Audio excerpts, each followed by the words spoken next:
Last night, police were called to reports of 3 youths being stabbed here on Fore Street at 1 a.m. Now, the crime scene is no longer in place, but blood does still remain on the floor outside this building. This is the third incident of its type in 6 weeks down on this particular stretch of road. On January 13th, there was a fight in McDonald's. It spilled out into the streets and 2 young people were stabbed. Just over a week later, another similar incident occurred where 3 men were stabbed. This rise in violent crime isn't just specific to Edmonton, and in fact it goes throughout the whole of the borough, as Councillor Nezel Kaliskin told me earlier.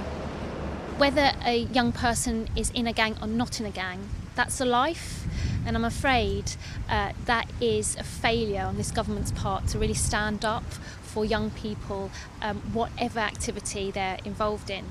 From a council perspective, we are funding ourselves 16 police officers from our council budget.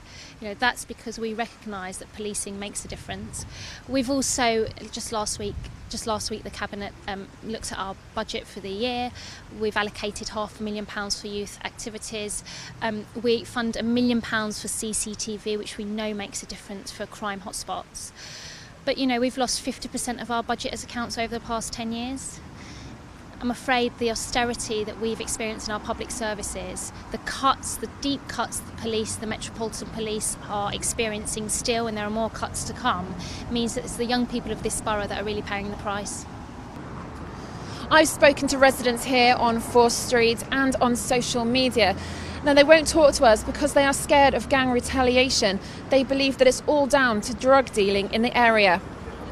Now, police haven't confirmed that all 3 incidences are connected, but they did tell us that they are looking into a task force.